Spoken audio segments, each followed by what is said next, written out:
Jadi banyak orang yang bisa berlembut-lembut, berbelas kasih kepada orang lain, tapi tidak bisa berlembut-lembut pada dirinya sendiri. Banyak orang itu yang terlalu keras pada dirinya. Efeknya apa? Misalkan kita sedang sakit, tapi kita tidak berbelas kasih pada diri sendiri. Itu sakitnya jadi nggak sembuh. Kita itu terkadang mudah menghibur orang. Bener nggak sih? Misal ketika orang dapat musibah, kita kan gampang ngomong, yang sabar ya, mungkin ini ujian, ini takdir yang terbaik dari Allah. Kita mudah ngomong seperti itu kepada orang lain. Pertanyaannya, kalau kita sendiri yang mengalaminya, bisakah kita ngomong seperti itu pada diri?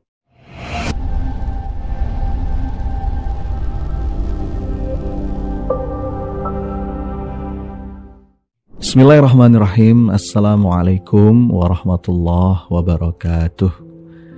Teman-teman sekalian, welcome back. Selamat datang kembali di seri video Inner Game.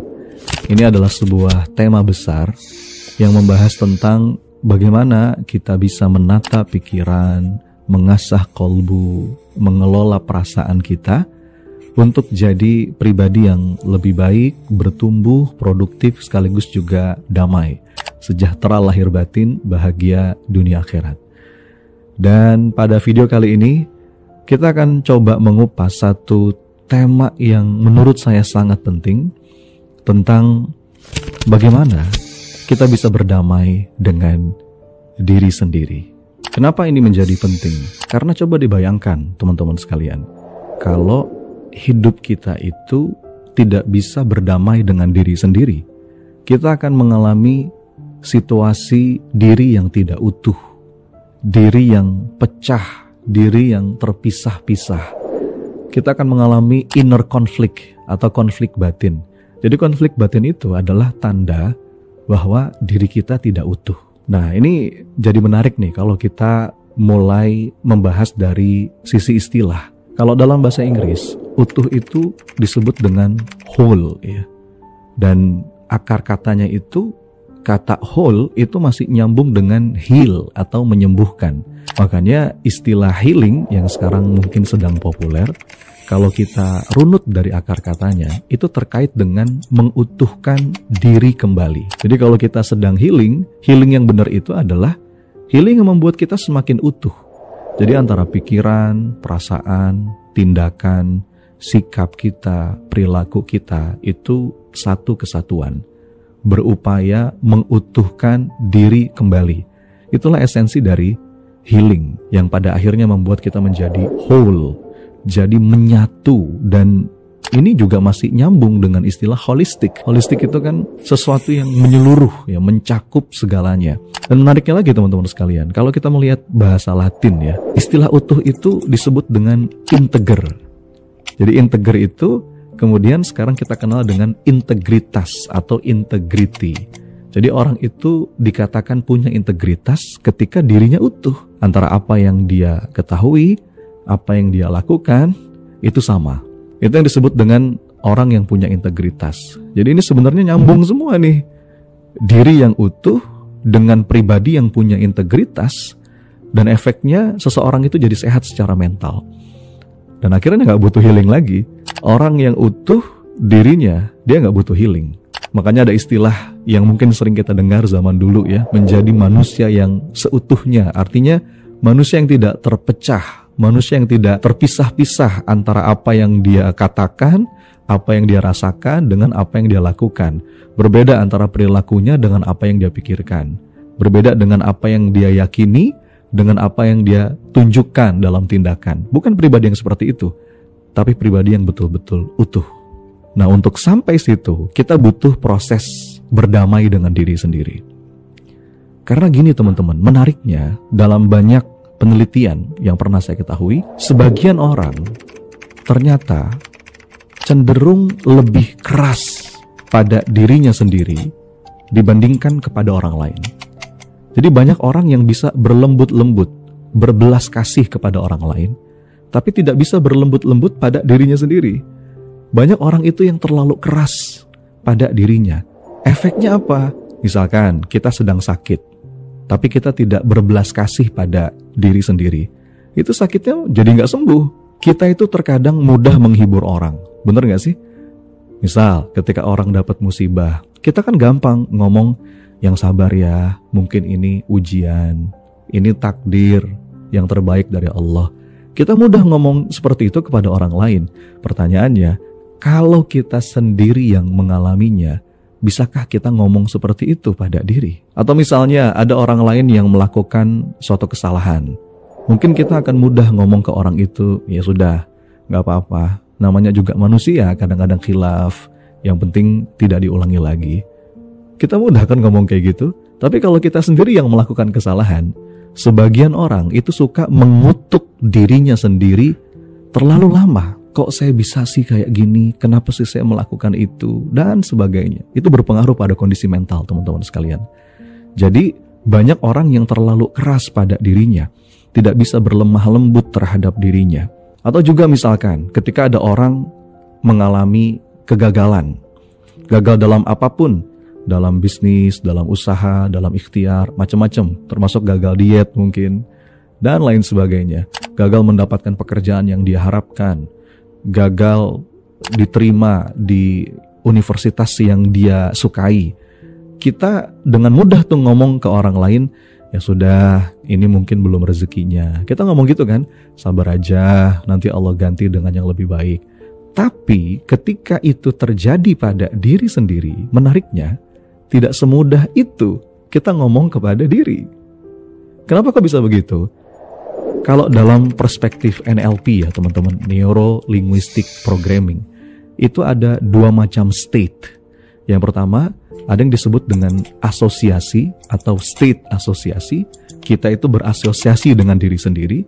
Dan yang kedua, disosiasi.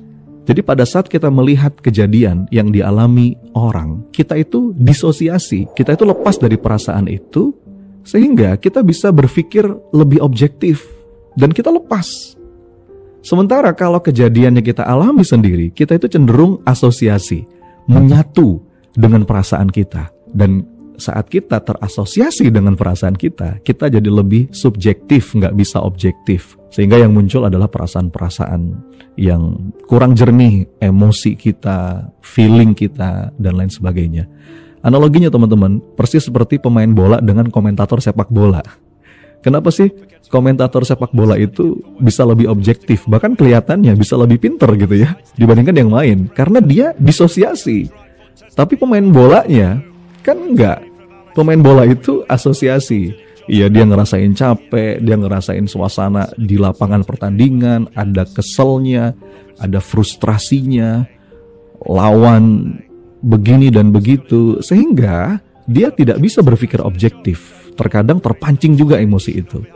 Itulah kenapa di mana-mana yang namanya komentator itu jauh lebih pintar dibandingkan pemain bola kan gitu.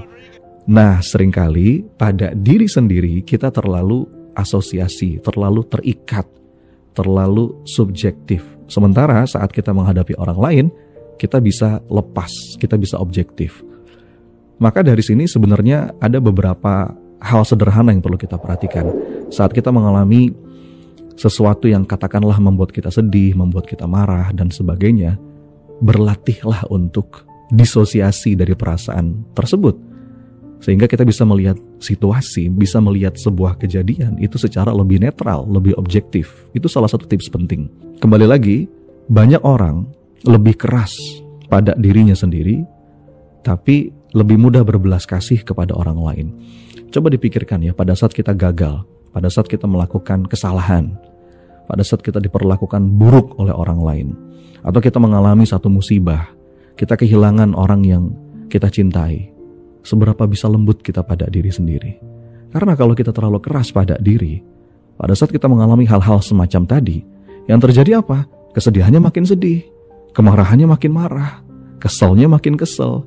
Dan menariknya teman-teman sekalian, ketika kita terlalu keras pada diri, ternyata menurut banyak penelitian, kita itu jauh lebih sulit untuk mengubah diri. Apalagi ditambah dengan beberapa nasihat yang mungkin pernah kita dengar, yang itu tidak kita cerna baik-baik. Ada kalimat begini, hidup itu keras, jadi jangan lembek sama diri sendiri. Nah, ini kelihatannya nasihat yang betul ya. Tapi ini perlu kita dudukkan dulu. Karena kalau mengenai lembek dan lembut, itu dua hal yang berbeda. Lembut itu belum tentu lembek. Begitu pula keras itu belum tentu tegas. Tegas itu belum tentu keras. Kita perlu tegas pada diri sendiri. Kita perlu lembut pada diri sendiri. Tapi bukan keras atau lembek, itu dua hal yang berbeda.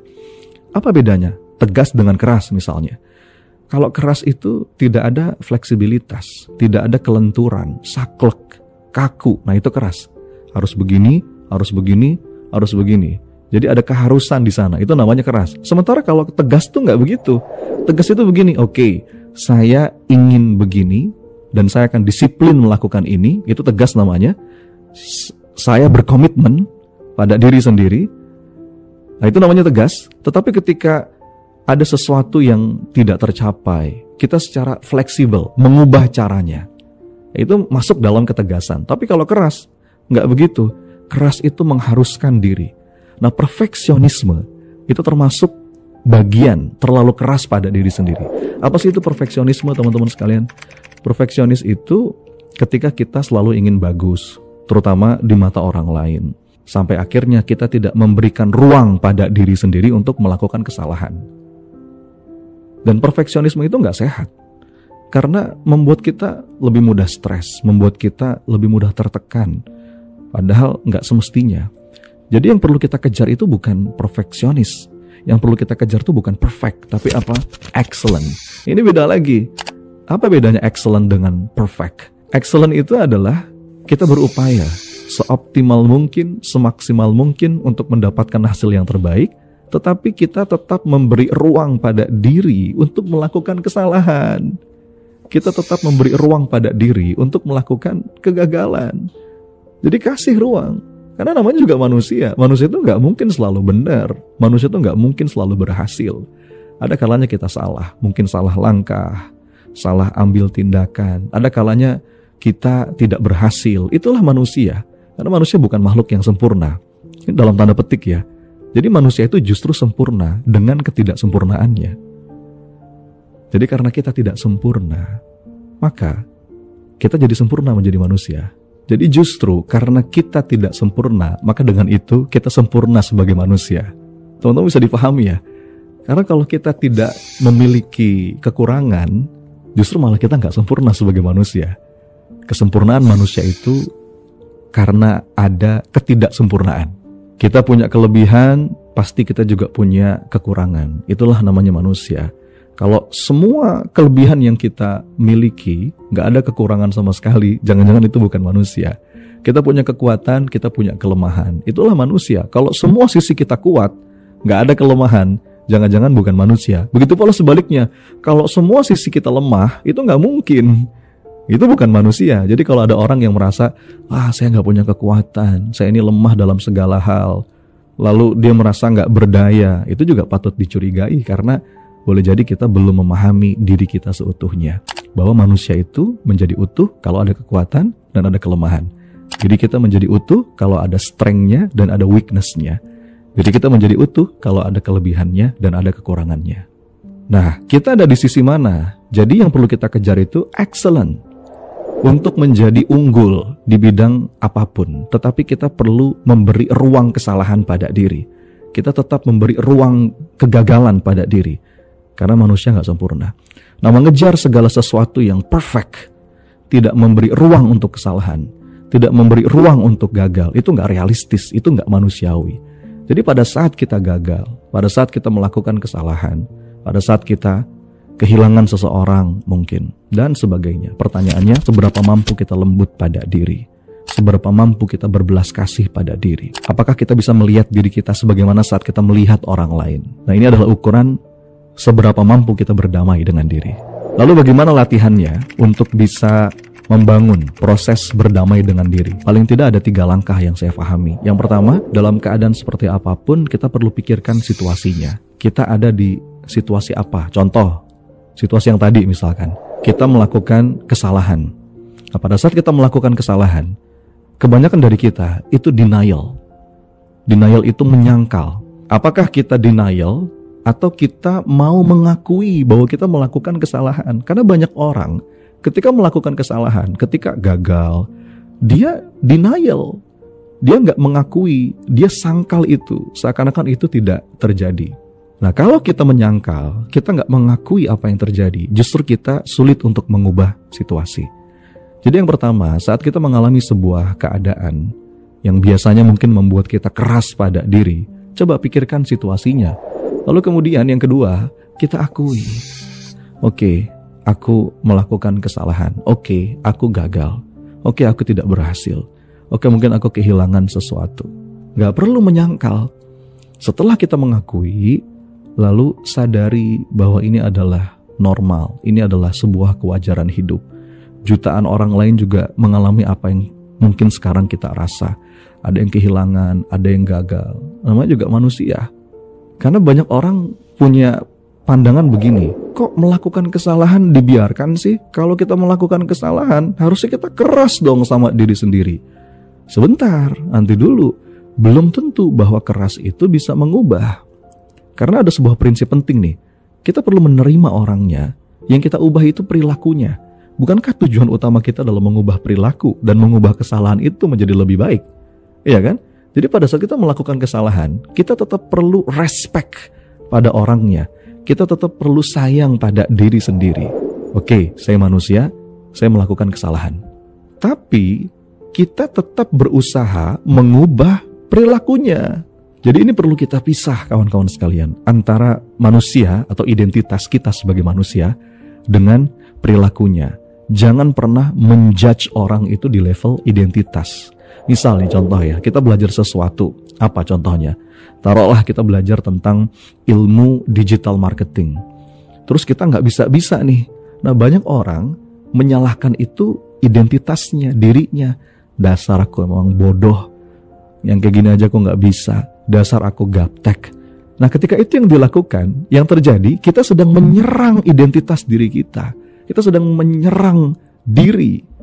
Karena kita memberikan label bodoh pada diri kita. Padahal itu nggak perlu untuk dilakukan. Kalaupun kita sedang merasa kesulitan untuk belajar sesuatu yang baru, contoh tadi misalkan ya, jangan sebut saya bodoh, saya gaptek, saya emang nggak bisa belajar. Nggak boleh begitu. Harusnya oke, saya merasa kesulitan belajar ini, akui itu, betul ya. Tapi saya nggak sendirian. Ada banyak orang juga yang mungkin kesulitan belajar hal yang sama.